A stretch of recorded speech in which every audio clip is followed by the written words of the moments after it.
नीतीश कुमार ने राज्यपाल को पत्र लिखकर मुकेश सहनी को मंत्री पद से हटाने की मांग कर दी है और उसके बाद अब लोजपा रामविलास के राष्ट्रीय अध्यक्ष चिराग पासवान ने मुकेश सहनी पर बयान दिया है और ये कहा है कि जैसी करनी वैसी भरनी।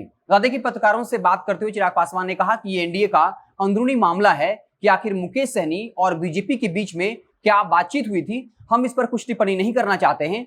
पार्टियां तो टूटती रहती है, हमारी पार्टी भी टूटी थी और मुकेश सहनी के साथ जो कुछ भी हुआ है, उत्तर प्रदेश के विधानसभा चुनाव में मुकेश सहनी ने चुनाव लड़ा लेकिन अपने विधायकों से राय नहीं ली, इसलिए उनकी पार्टी टूट गई। हम इस पर ज्यादा कुछ नहीं कहना चाहेंगे, लेकिन जैसी करनी वैसी भरनी। तो चिराग पासवान ने कहीं न कहीं मुकेश सहनी पर तंज किया है। मुकेश सहनी जिनसे उनका मंत्री पद छिन गया है। हालांकि जब से मुकेश सहनी पार्टी के तीनों विधायक बीजेपी के पाले में गए थे, उसके बाद से ये खबर जो है वो पूरी तेजी से फैलने लगी कि आखिर क्या मुकेश सहनी मंत्री बने रहेंगे। जेडीयू के कई मंत्रियों ने मुकेश सहनी को लेकर सहानुभूति दिखाई थी। यहां तक कि जेडीयू के एक मंत्री जमा खान ने कह दिया था कि मुकेश सहनी हमारे भाई हैं, हम उनको एमएलसी भी बनाएंगे और वो अपने पूरे कार्यकाल तक मंत्री बने रहेंगे। लेकिन नीतीश जी जब लखनऊ पहुंचे, वहां पर अमित शाह से बातचीत हुई और उसके बाद जैसे ही बिहार आए, राज्यपाल को पत्र लिख दिया कि मुकेश सहनी को उनके पद से बर्खास्त किया जाए।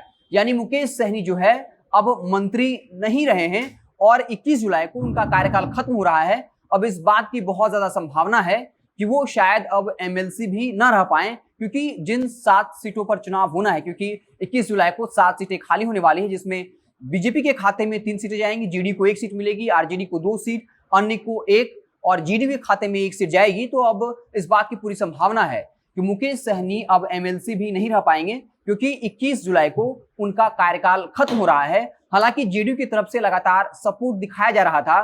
मुकेश सहनी ने भी नीतीश कुमार में आस्था व्यक्त की थी और ये कहा था कि हम मंत्री रहेंगे या नहीं, ये पूरा अधिकार नीतीश कुमार को है, वो जो भी फैसला लेंगे हमें स्वीकार है। लेकिन अब नीतीश कुमार ने एक बड़ा फैसला ले लिया है।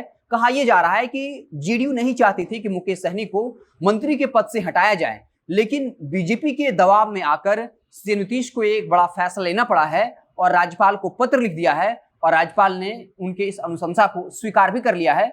और उसके बाद लगातार अब मुकेश सहनी पर तंज किया जा रहा है।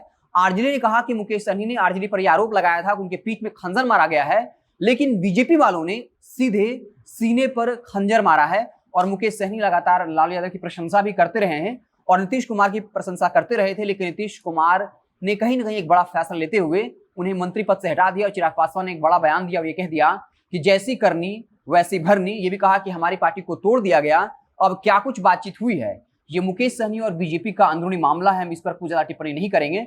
लेकिन उत्तर प्रदेश में जिस तरीके से मुकेश सहनी ने चुनाव लड़ा था और अपने विधायकों से भी राय मशवरा नहीं किया था, जिसके बाद उनके सारे विधायक जो है वो बीजेपी के पाले में चले गए हैं और इनका खामियाजा मुकेश सहनी को भुगतना पड़ा। हालांकि मुकेश सहनी उसके बाद भी कह रहे हैं कि वो 4 से 0 हो गए हैं, लेकिन एक बार फिर से वो 40 होंगे। वो अपने मल्ला समाज के लिए लगातार आवाज उठाते रहेंगे और लगातार मुकेश सहनी कहते रहे कि वो मंत्री पद पाने के लिए राजनीति में नहीं आए हैं, बल्कि मल्ला समाज का, अति पिछड़ा समाज का उत्थान करने आए हैं और इसलिए अपने मल्ला समाज, अति पिछड़ा समाज के लिए 15% आरक्षण की मांग कर रहे हैं। अगर यूपी बिहार में बीजेपी सरकार में है, केंद्र में बीजेपी में सरकार है, तो हम अमेरिका की सरकार से आरक्षण नहीं मांगेंगे, हम राहुल गांधी से आरक्षण नहीं मांगेंगे या फिर अखिलेश यादव से नहीं मांगेंगे, हम तो बीजेपी से ही आरक्षण मांगेंगे। और हमारा जो मकसद है वो है मल्ला समाज को, अति पिछड़ा समाज को आरक्षण दिलवाना और हम उनके हक, हकूक और अधिकार के लिए लड़ाई लड़ते रहेंगे। तो एक बड़ी खबर चिराग पासवान ने तंज किया और ये कह दिया कि जैसी करनी वैसी भरनी। आप देखते रहिए जनता जंक्शन। जैसे ही कोई और बड़ी खबर आएगी तो हम उसे आपको इत्तला करेंगे। बहुत बहुत धन्यवाद।